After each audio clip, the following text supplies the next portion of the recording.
November 14th, 1942. Dawn breaks over the dense jungles of Guadalcanal. Mist rises from the narrow rivers winding between ridges, catching the pale orange of the rising sun. On the runway of Henderson Field, First Lieutenant James "Jimmy" Forrest grips the controls of his F4U Corsair, its distinctive inverted gull wings glinting with morning dew. The engine growls, a deep, vibrating promise of power that shakes the fuselage beneath him. Forrest's squadron has been briefed on enemy activity. Japanese fighters have been swarming the skies near the island, attacking transport ships and naval positions. But today, he's flying a new aircraft, a plane that, in the eyes of many, is more a curiosity than a weapon of war. "They'll laugh at this thing," one of the older pilots muttered the night before over coffee and cigarette smoke. The Corsair's long nose, bulging canopy, and ungainly shape had made it a target of ridicule among seasoned marine aviators. As the Corsair roars down the runway, Forrest feels the machine respond with a ferocity that belies its reputation. Within seconds, the blue Pacific spreads below him like a living map, and the pilot leans forward, eyes scanning for the telltale flash of the rising sun on enemy wings. Across the sky, a squadron of Mitsubishi A6M Zeros appears, their sleek, nimble frames cutting through the clouds with practiced ease. To the untrained eye, they are perfection incarnate, agile, responsive, deadly. Forrest's stomach tightens, but the Corsair answers every twitch of the stick. Its climb rate surpasses expectation, leaving some of the Japanese fighters struggling to follow. "Hold formation! Keep tight!" Forrest shouts over the radio, his voice a mix of adrenaline and disbelief. A Zero dives on the lead aircraft, machine guns spitting tracer fire. Forrest reacts instinctively, banking sharply, the Corsair's wings straining against the turn.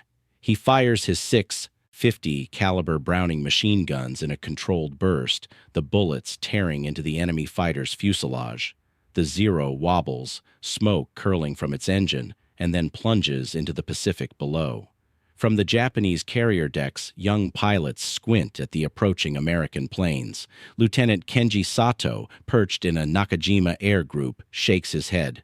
"That plane. It's too fast, too strong. Look at the guns. It's tearing through our fighters like paper." His voice cracks between disbelief and panic as he signals retreat. Back in the Corsair, Forrest feels a rush of exhilaration. Each maneuver, each dive proves the aircraft's superiority over what was once considered the pinnacle of aerial design. Its rugged airframe allows him to absorb enemy fire with minimal damage, and its radial engine's roar carries him upward in moments where a Zero would stall. Every moment of doubt from the Marine Corps pilot roster dissipates into a single, undeniable fact. The Corsair is more than a plane. It is a predator in the Pacific skies. As the dogfight intensifies, Forrest notices another pattern. The Japanese are beginning to underestimate him, assuming that his Corsair, with its awkward wings and cumbersome appearance, will falter under pressure. But each maneuver proves otherwise. The aircraft's roll rate surprises even Forrest, allowing him to evade bullets that should have been certain death. "Who'd have thought they'd mock a bird like this?" Forrest mutters under his breath, eyes narrowing on a new target diving from above. Tracers light the sky like sparks from a forge. The Corsair swings, lines up, and fires. The Zero shudders and spins, disappearing into the horizon in a streak of smoke and fire. For the men on the ground at Henderson Field, this is the first real demonstration of what the Corsair can do. The engineers, mechanics, and junior officers gather at the perimeter, watching the distant dogfights. The air crackles with tension and excitement. Word spreads fast. This machine, once doubted, is rewriting the rules of air combat over the Solomons. As Forrest returns to base, the Corsair's landing gear thuds against the runway with a satisfying force. He climbs out, face flushed with sweat, and looks back at the aircraft. Its wings glint in the tropical sun, a symbol of a battle yet to be fully understood. A weapon that had been mocked, now feared. Lieutenant Sato, back on his carrier, reports to his superior. "Sir, the American planes, they're not what we expected. They're different, deadly. His words hang in the humid air, heavy with the realization that the war in the skies is about to change. December 3rd, 1942, mid-morning over the Solomon Islands. The sun beats down on a cloudless sky, turning the Pacific into a sparkling expanse that stretches endlessly in every direction. From the bridge of the Japanese light cruiser, Sendai, Commander Hiroshi Takeda peers through binoculars, watching a small cluster of aircraft streak across the horizon. He feels a knot tighten in his stomach. Reports have been arriving all week, encounters with a new American fighter, faster and more heavily armed than the legendary Mitsubishi Zero. At first, the tales seemed exaggerated, a few Marine pilots claiming incredible kill ratios, daring maneuvers, and near-miraculous escapes. But now, first-hand sightings confirm the rumors. The F4U Corsair is real, and it is rewriting the rules of air combat. Takeda's thoughts drift back to the early days of the Pacific War. The Zero had ruled the skies with apparent invincibility, its agility unmatched, its pilots confident and deadly. "We trained for supremacy," he mutters, lips pressed tight. "We did not anticipate a machine that could turn our tactics against us." Meanwhile, over the dense canopy of Guadalcanal, Forrest and his squadron continue their patrol. The Corsairs slice through the air, engines roaring like wild beasts, each maneuver pushing the aircraft to the limits of its engineering. Lieutenant Thomas "Tommy" Riley, flying alongside Forrest, glances at his wingman and laughs mid-flight. "Remember the looks on those Japanese faces when we shredded that formation yesterday?" he says over the radio, voice crackling. "They thought we'd be easy prey." But laughter is mixed with tension. Over the past weeks, every encounter with the Japanese has reinforced a bitter truth. Underestimating the Corsair is deadly. Its climb rate allows it to intercept Zeros before they can dive on transports. Its 6.50 caliber machine guns make short work of even the sturdiest enemy fighters. Its armored cockpit protects pilots in ways the lightweight Zero never could. In the Japanese Air Command, the realization grows sharper. Colonel Masao Nakagawa, Air Group Commander stationed at Rabaul, convenes a tense meeting with squadron leaders. Maps of the Solomons are spread across the table, each pin marking an aerial engagement. "Our intelligence underestimated the enemy," Nakagawa says, voice low but stern. "This aircraft, it is not what we expected. Our tactics, designed to exploit agility, fail against its speed and firepower." Across the skies, Corsairs dive and climb in a deadly ballet. Forrest's eyes lock onto a Zero attempting a high-speed attack run on a nearby transport. He pushes the throttle forward, feeling the Corsair surge as gravity and wind tug at him. With a deft roll, he positions the aircraft behind the enemy, unleashing a controlled burst. The Zero spirals down, smoke curling from its engine as it vanishes into the ocean. In the cockpit of the falling aircraft, Lieutenant Sato feels the weight of his misjudgment. "It's impossible," he murmurs.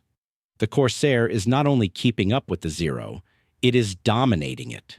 Every maneuver he learned in training is countered effortlessly by these new American planes. By mid-December, reports filter back to Imperial Navy headquarters. Engagements over Guadalcanal consistently favor the Corsairs.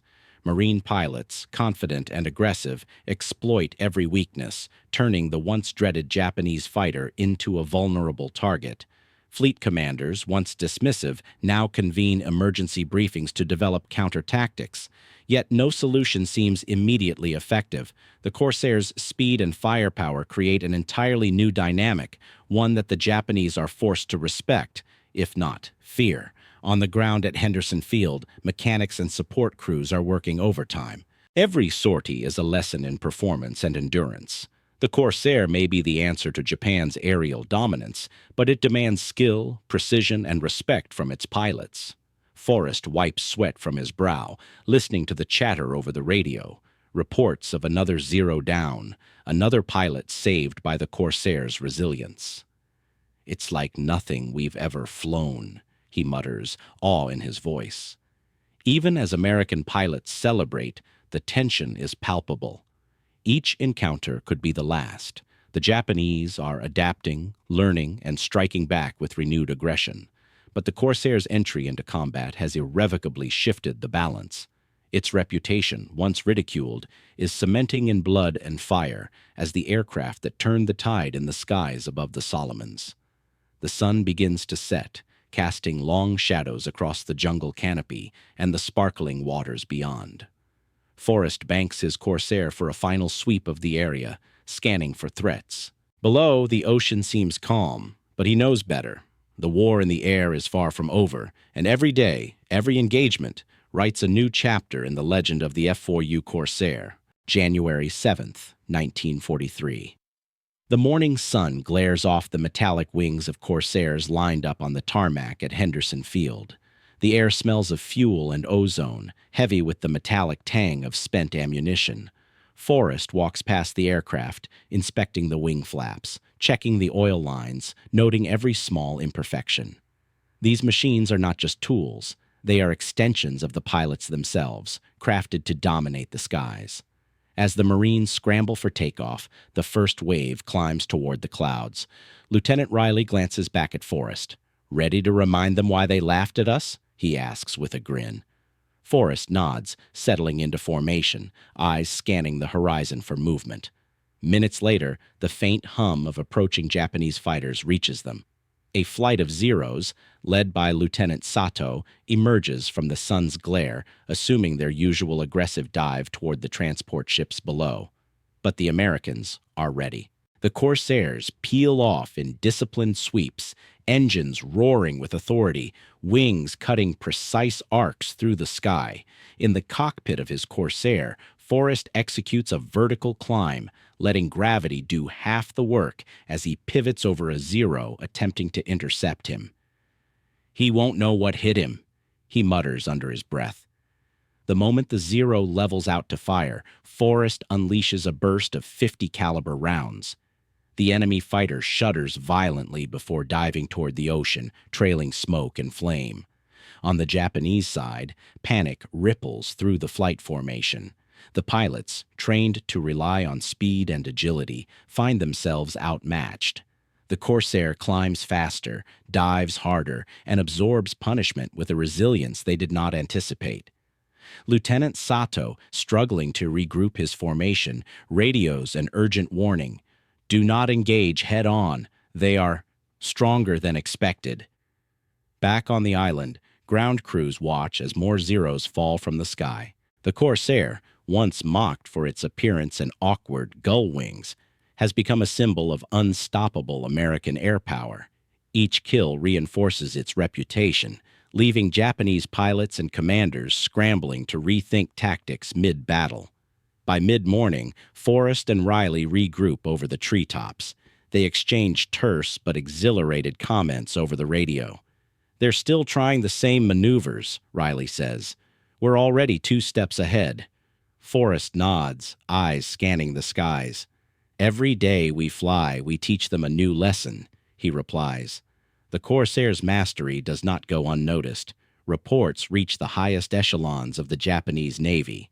Admiral Isoroku Yamamoto, reviewing the latest intelligence from the Solomons, frowns as he flips through engagement reports. "Their fighter, it is not just fast, it dominates our aircraft. We must devise a new strategy immediately." His officers, accustomed to the fearsome reputation of the Zero, feel a chill at the sudden reversal of fortune. Over the next few weeks, the battle for Guadalcanal becomes a proving ground. The Corsair's pilots push the aircraft to its limits, discovering the range, endurance, and agility that turn each dogfight into a deadly chess match. Marine pilots experiment with high-speed dives, tight rolls, and coordinated wing attacks. The Corsair responds beautifully to each maneuver, its radial engine roaring defiantly against enemy fire. One afternoon, Forrest finds himself in a one-on-one duel with Lieutenant Sato. The Zero dives, attempting to outmaneuver the Corsair, but Forrest's aircraft responds instantly. He flips over in a vertical roll, positioning behind Sato, who struggles to escape. Tracers streak past, punctuated by the roar of engines and the hiss of spent shells.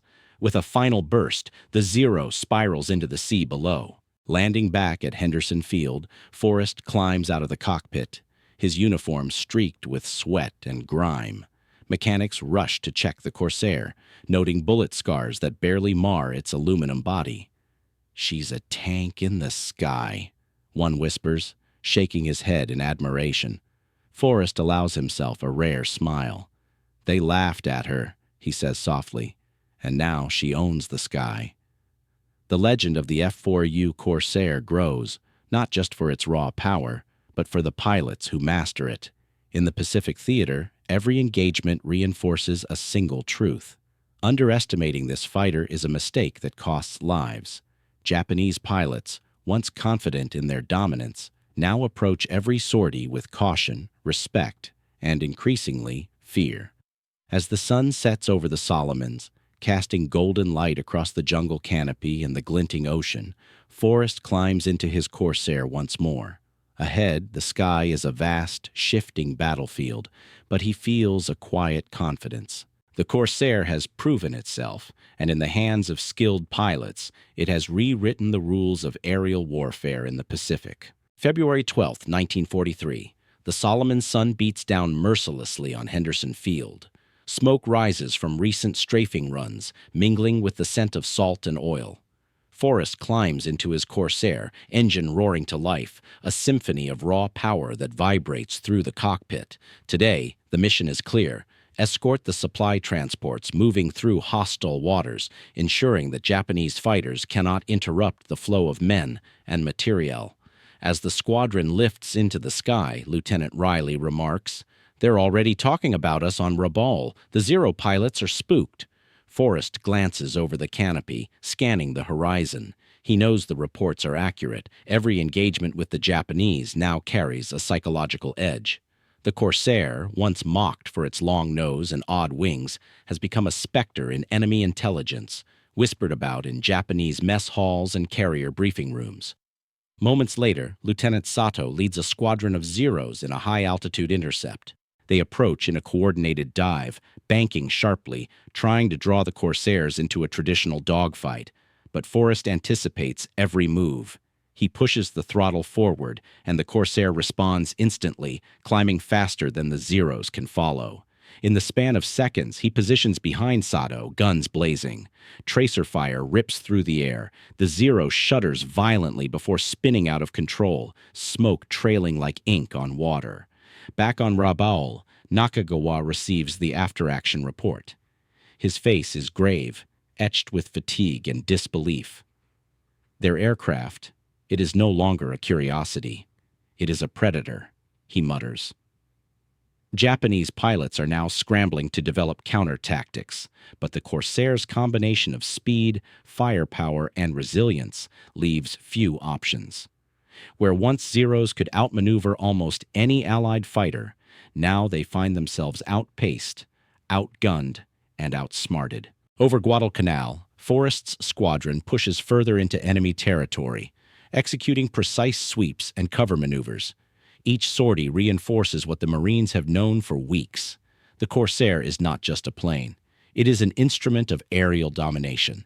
Its ability to dive at incredible speeds, sustain heavy fire, and recover from maneuvers that would cripple other fighters makes it uniquely suited to the brutal realities of Pacific combat.